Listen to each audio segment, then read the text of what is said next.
রাজধানীর অলিগলিতেও তৈরি হয়েছে জলজট। অনেক সড়কে যানবাহন বিকলে দেখা দিয়েছে যানজটও। সব মিলিয়ে অবর্ণনীয় দুর্ভোগে শ্রমজীবী ও শিক্ষার্থীরা। সকাল ৬টা থেকে বেলা ১২টা পর্যন্ত রাজধানীতে বৃষ্টি রেকর্ড করা হয়েছে ৮২ মিলিমিটার। এছাড়া রাজধানীর বেশ কিছু স্কুল কলেজে ক্লাস পরীক্ষা স্থগিত করা হয়েছে। আতিক মিসবা লগ্নর প্রতিবেদনে বিস্তারিত। মনে হয় যে কক্সবাজারে বেড়াইতে আইছি, সমুদ্র সৈকতে বেড়াইতে আইছি। এটা যে বাংলাদেশের রাজধানী মনে হয় না। সারা বছর খুঁড়াখাড়ি করে পানি আর কমে না। ঘুম ভাঙতেই নগরবাসীর চোখের সামনে তলিয়ে যাওয়া সড়ক, কোথাও হাঁটু, কোথাও কোমর সমান পানি। মহল্লার অলিগলি থেকে প্রধান সড়ক, বৃষ্টির পানির সাথে ড্রেনের নোংরা পানি মিলেমিশে একাকার।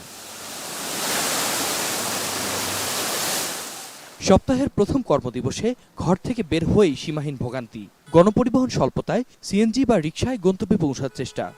দুইটা রিক্সাই নষ্ট হয়ে গেছে, পানিতে ডুবে গেছে, ইঞ্জিন নষ্ট হয়ে গেছে। পরে হেঁটে রওনা করছি, আর পিছন থেকে পানি এসে থাকে, প্যান্ট ট্যান্ট সব ভিজে দিয়েছে। বাচ্চা নিয়ে এই পানিতে হাঁটতেছে। সিএনজি নিলাম দুইবারই সিএনজি আটকে গেছে রাস্তায়, পানি ঢুকে স্টার্ট অফ হয়ে গেছে। চিরস্থায়ীভাবে এখানে মুক্তি দিতে পারে, এটা সমন্বিতভাবে সরকারকে অবশ্যই প্রচেষ্টা নিতে হবে। এর মাঝেই হাঁটু পানি ভেঙে পথ চলা, কোথাও কোথাও মাঝপথে বিকল যানবাহন, আবার সেই গাড়ি সরিয়ে নিতে চালক ও যাত্রীর প্রাণান্তকর চেষ্টা। আর এতেই সৃষ্টি হয়েছে দীর্ঘ যানজট। সব মিলিয়ে বৃষ্টিতে থমকে গেছে ঢাকার স্বাভাবিক জীবন। মতিঝিলের মতো এরকম একটা কর্পোরেট এরিয়া, তাও এই অবস্থা। অনেকক্ষণ ধরে বসে আছি, সামনে অফিস কিন্তু যেতে পারতেছি না, বসে আছি। গাড়িতে পুরো স্টার্ট বন্ধ হয়ে গেছে। গাড়ি নষ্ট হয়, পানিতে যানজট লাগলে পানি ঢুকে যায়, ফেলাকে গাড়ি নষ্ট হয়ে যায়। আজকের দিন কামাই মার, আর ঠিক করতে করতে মনে করেন কালকের দিন লাগবো। জলাবদ্ধতার কারণে মতিঝিল সহ রাজধানীর বেশ কয়েকটি এলাকায় স্কুল কলেজের পরীক্ষা স্থগিত করা হয়েছে। দুর্ভোগে পড়েছেন শিক্ষার্থী ও অভিভাবকেরাও। 9টা থেকে পরীক্ষা ছিল, সকাল 7টার মধ্যে আমাদের যদি মেসেজ দেওয়া হতো যে পরীক্ষা হবে না, তাহলে তো এত কষ্ট করে এত দূর আমাদের আসতে হয় না। বর্ষা আসে বর্ষা যায়, পঞ্জিকা বদলালেও বদল হয় না নগরবাসীর এই জলাবদ্ধতার ভোগান্তির গল্প। সময়ের সাথে কার্যকরী পদক্ষেপ, সঠিক উদ্যোগ আর ব্যক্তি থেকে সমন্বিত সচেতনতার মাধ্যমে কবে নাগাদ এই অভিশাপ থেকে মুক্তি পাবে নগরবাসী, সেই অপেক্ষায় সবাই। আতিক মিসবা লগ্ন, এখন ঢাকা। সাকিব, সকাল থেকে আমরা দেখতে পেয়েছি রাজধানীর চিত্র। সকাল থেকে টানা বৃষ্টি হচ্ছে, এমনকি স্কুলও বন্ধ রেখেছে অনেক বাচ্চাদের স্কুল। তাছাড়া যারা চাকরিজীবী রয়েছেন তারাও কিন্তু বৃষ্টির কারণে অনেকে যেতে পারেননি। এমনকি যারা গিয়েছেন তারা কিন্তু দুর্ভোগে পড়েছেন। রাস্তার যে সড়কের যে চিত্র আমরা দেখতে পেয়েছি, পানি উঠে একদম তলিয়ে গেছে। সড়ক সহ অন্যান্য যেসব জায়গা রয়েছে, বাড়ির নিচেও পানি উঠেছে আমরা দেখতে পেয়েছি। আপনি যেমন বলছিলেন, এবং রাজধানীর বিভিন্ন জায়গায় যেহেতু তলিয়ে গিয়েছে এবং আমাদের সহকর্মীরা সেই খবর রাখছেন, আমরা পান্থপথে যুক্ত হতে চাই আতিক মিসবা লগ্নর সাথে। লগ্ন, আপনার কাছে জানতে চাই যে আপনি তো সকাল থেকে আসলে বিষয়টি দেখছেন, যে কি পরিমাণ আসলে নগরবাসীর ভোগান্তি হচ্ছে এবং নিরসনে আসলে সিটি কর্পোরেশন কোনো উদ্যোগ নিচ্ছে কিনা।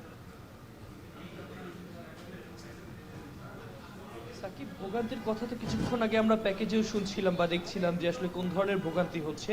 আমরা রাজধানীর আরামবাগ দিয়ে শুরু করেছিলাম, ধানমন্ডিতে গিয়েছি, মিরপুরে গিয়েছি, একই সাথে আমরা উত্তরার বিভিন্ন জায়গা দেখেছি। এখন পান্থপথে এসেও সবচেয়ে বড় যে সমস্যাটা আমরা এখন পর্যন্ত দেখতে পাচ্ছি সেটা হচ্ছে নিরাপদ যে পানির যে অভাব, সেটা কিন্তু ধরা পড়েছে। অর্থাৎ যে বাসিন্দারা যারা রয়েছেন তারা স্পষ্টভাবেই বলছেন তাদের বাড়ির নিচে যে সেফটি ট্যাঙ্ক ছিল, একই সাথে যে পানির মজুদ ছিল তাদের হচ্ছে খাওয়ার, একই সাথে গোসলের জন্য বা অন্যান্য কারণে, সেই জায়গায় একটা বড় ঘাটতির জায়গা তৈরি হয়ে গেছে। অর্থাৎ তারা আসলে তাদের যে নিত্য প্রয়োজনীয় যে পানিটি রয়েছে সেখানে বেশ সংকটের জায়গা কিন্তু তাদের তৈরি হয়ে গেছে, সেটি তারা বলছিল। আরেকটি কথা বলতে চাই, আপনি বলেছিলেন যে সিটি কর্পোরেশনের পক্ষ থেকে কোন ধরনের উদ্যোগগুলো নেওয়া হয়েছে। নগর কর্তারা যারা রয়েছেন তাদের প্রতি আসলে বেশ ক্ষোভই জানিয়েছে। স্থানীয়রা যারা রয়েছে তারা স্পষ্টভাবেই বলেছে আসলে প্রত্যেক বছরই খোঁড়াখুড়ি করা হয়, বিভিন্ন উদ্যোগ নেওয়া হয়, কিন্তু স্থায়ীভাবে যে ড্রেনেজ সিস্টেম রয়েছে এটাকে উন্নত করবার জন্য যে ধরনের পদক্ষেপগুলো নেওয়া উচিত, এই ধরনের কোনো পদক্ষেপ তারা আসলে দৃশ্যমানভাবে দেখেন না। এজন্যই নামমাত্র বৃষ্টি হলেই আসলে একটা বড় ধরনের জলাবদ্ধতা তৈরি হয়। যেহেতু গেল কয়েকদিন ধরে বড় বৃষ্টিপাত হচ্ছে, কালকে সারা রাত বৃষ্টিপাত হয়েছে, এজন্য আসলে এই হাঁটু পানিতে ভোগান্তির একটা চিত্র আপনারা দেখতে পাচ্ছেন।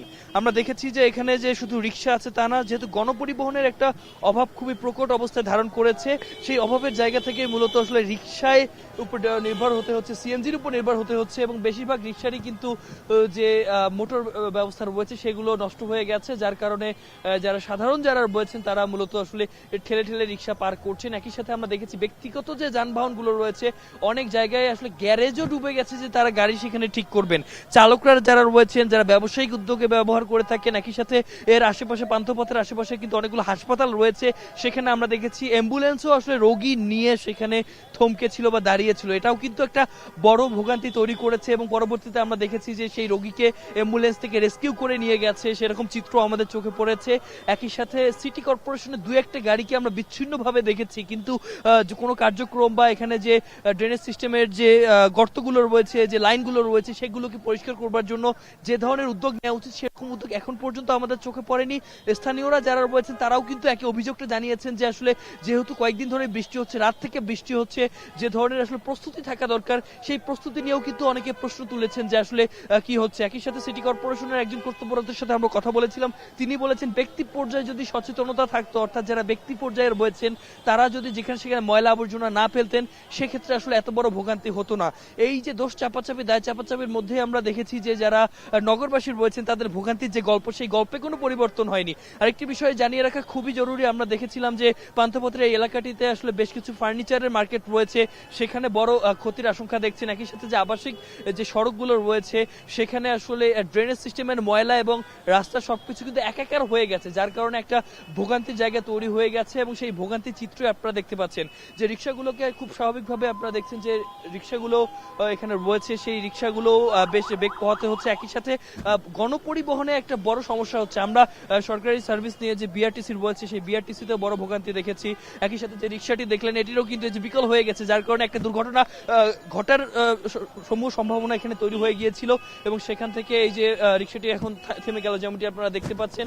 একই রকম বেশ কিছু চিত্র আমরা দেখেছি যে হুটহাট করে যে এক্সিলেটর রয়েছে, যে গাড়িগুলো রয়েছে সেগুলো আসলে বিকল হয়ে যাচ্ছে এবং এই ভোগান্তির গল্প সকাল থেকে দেখছি। এখন পর্যন্ত যেহেতু থেমে থেমে বৃষ্টি আসছে, রিক্সাওয়ালারা যারা রয়েছেন তাদের ভোগান্তির গল্প কিন্তু কোনোভাবে পরিবর্তন হচ্ছে না।